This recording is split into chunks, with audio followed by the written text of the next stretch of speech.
दुर्गा के पिछले कारनामों के बारे में ये समाज सोच पाएगा। कलाकार हमारे गाते हैं कि माई का मनवा रूपवा मोहला, यही संस्कार है। बेटा कहेगा कि माई का मनवा रूपवा मोहला, माई के अधर लाल, माई के चुनरिया चटकार बा। बेटा माई के चुनरी, माई के ओठ, माई का रूप निहारी। लेकिन वो बेटन के का कहीं, वो बेटन के माना वालन के और सुना वालन के जी। इसीलिए हमने कह दिया कि यहाँ पढ़े लिखे लोगों को पशु बना दिया गया है। सुनो, जैसे भैंस के खूंटा में बांधा, वो पूरा अपन पगुरी माकल करैले, वही बीन बजावा, हारमोनिया बजावा, जवन जवन बजावा ओके कोनो असर होखा वाला ना है। वही गति आज हमारे समाज की है। बहुत सारे लोगों ने मुझे, यानी कहना है आप ये चाहते हैं कि व्रत और इस सब के नाम पे सब यार बेकार है, सबको भरमा दिया गया है। बिल्कुल भरमा दिया गया है, कुछ नहीं है ये। आदमी 9 दिन खैले खाएगा नहीं तो बताइए कि शरीर से कमजोर होगा कि नहीं होगा। तई दुर्गा के खुश होकर खाती, अब दुर्गा माता खुश होकर के क्या क्या की है, अब तक इसका कोई प्रमाण किसी के पास नहीं है।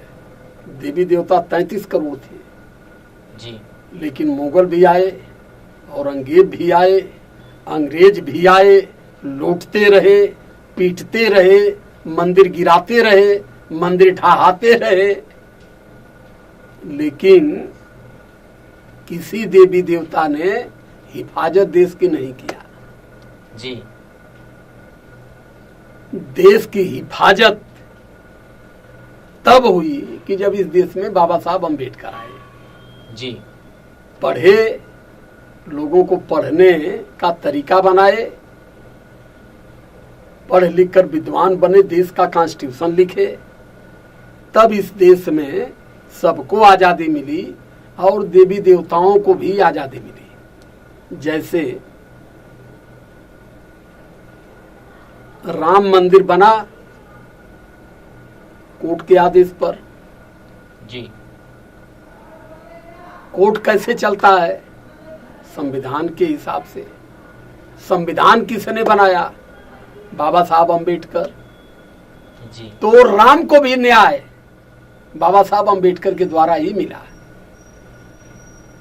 राम कितना बड़े महारथी रहे, लेकिन उन्होंने स्वयं अपनी सुरक्षा नहीं कर पाया जी। तो क्यों माने भाई देवी देवताओं को?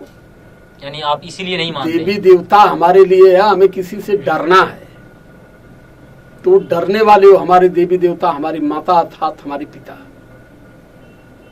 वो हमारे देवी देवता, हम उनसे डरेंगे। हमको जन्म देने वाला, हमको पढ़ाने वाला, हमें संपत्ति प्रदान करने वाला, खून को पसीने में ढार के हमारे पिता, उनसे बड़ा देवता कौन है?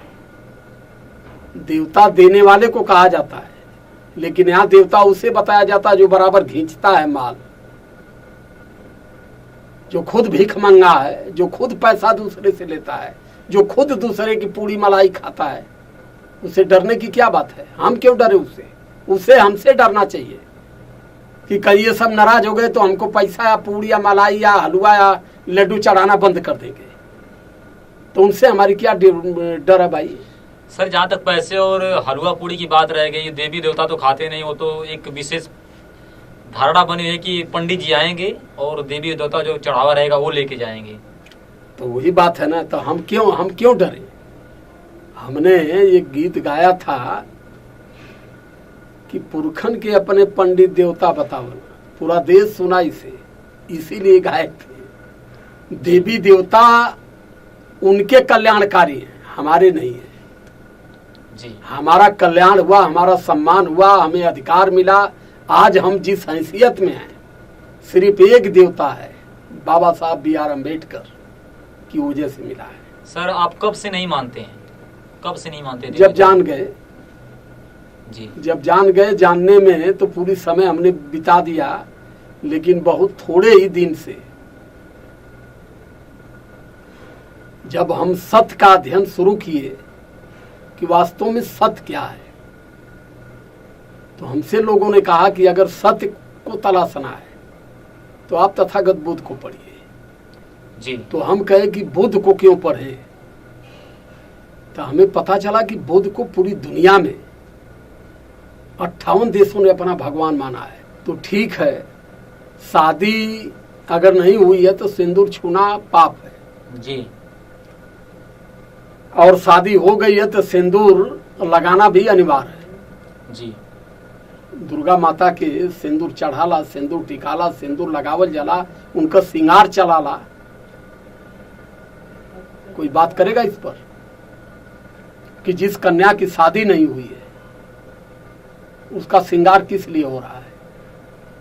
जिस कन्या की शादी नहीं हुई है सिंदूर से टीका क्यों जाता उसे? समाज सोच पाया कभी इस पर? दुर्गा माता किसकी बेटी थी, इस पर बहस एक दिन हो गई। लोग कहे ये अंश से पैदा थी। अब ये नहीं समझ में आता यार कि कैसे कैसे ये लोग पैदा करते हैं। ये देवताओं के अंश से पैदा हुई और सारे देवताओं ने उनको हथियार दिया।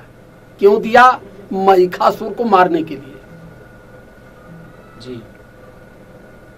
लेकिन जब ललई यादव के रामायण में पहुंचते हैं, पेरियार रामास्वामी नायकर के तर्क पर पहुंचते हैं, यादव शक्ति पत्रिका में हमने जो पढ़ा उसका मतलब कुछ और ही है। तो किसका लिखा माना जाए? वो ये कहते हैं कि दुर्गा भेजी गई थी राजा महिषासुर को मारने के लिए। जब 9 दिन बीत गया राज दरबार में तो उसके ऊपर दबाव बनाया गया। गुप्तचरों ने बताया कि क्या करने आई हो, क्या कर रही हो। तब 9वें दिन उन्होंने महाराजा महिषासुर का वध किया और महाराजा महिषासुर का वध करके जब वहां से दुर्गा निकल गई तब उसे देवी के रूप में स्थापित किया गया। ये कहानी मिलती है। मैं कोई अपने घर से जोड़ करके कोई थोड़ा कह रहा हूं, मैं पढ़ रहा हूं, जो मिल रहा है मैं वो बता रहा हूं। बस ये पूछ रहा हूं कि कौन सा सही है, क्या सत्य माना जाए। अंश से कैसे कोई पैदा होता है? जी जी। आज भी लोग अंश से पैदा करके बताएं। अंश का मतलब ये हो गया, जहां मैंने अपना दिमाग लगाया, जब तर्क लगाया, अंश का मतलब कि सारे लोगों ने मिल करके उसे तैयार किया। जी। दुर्गा तो थी किसी की बेटी, सारे लोगों ने मिल करके तैयार किया, उसको प्रोत्साहन किया कि राजा महिषासुर का वध करो तुम, क्योंकि ये मूल निवासी राजा है और ये राजा जो है पाखंड को नहीं मानता है। और जब तक पाखंड नहीं मानेगा तब तक यहाँ पर हम लोगों का रहतब नहीं है जी। तो का हुई? तो जाओ उसके दरबार में नौकरी के बहाने, वहां नौकरी के लिए माता दुर्गा गई हैं जी। काम करने के लिए गई। 9 महीना 9 दिन बिताई जी। और 9वें दिन राजा का उन्होंने हत्या करके वहां से निकल गई। ऐसा हमने यादव शक्ति पत्रिका में पढ़ा।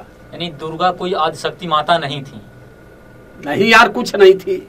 लोगों के दिमाग में ठूस दिया गया, उनका ब्रेन वॉश करके बता दिया गया कि याद शक्ति माता है। यानी व्रत रखना। हम ये बताइए हमको कि याद शक्ति माता अगर सबसे बहादुर है वो, तो हथियार किसके लिए लिए?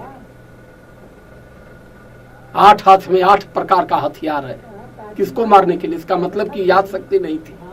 उनसे भी बहादुर कोई था, उसे मारने के लिए उन्होंने ली थी। कहीं ना कहीं दुर्गा को भी किसी से डर थी जी, इसलिए वो हथियार रखती थी जी। तो डर जिसके मन में है वो याद शक्ति हो नहीं सकता जी। और मारने के लिए हथियार लिया है तो उसे हिंसक कहा जाएगा, उसे भी देवी उबी नहीं कहा जाएगा। सर, आप हमारे चैनल पे आए और नवरात्रि के 9 दिन व्रत का खंडन बहुत पुरजोर तरीके से किए। शायद लोगों के समझ में भी आ जाएगा कि व्रत रखना एक मानसिक गुलामी है। बिल्कुल। आपका बहुत बहुत धन्यवाद। सादर जय भीम।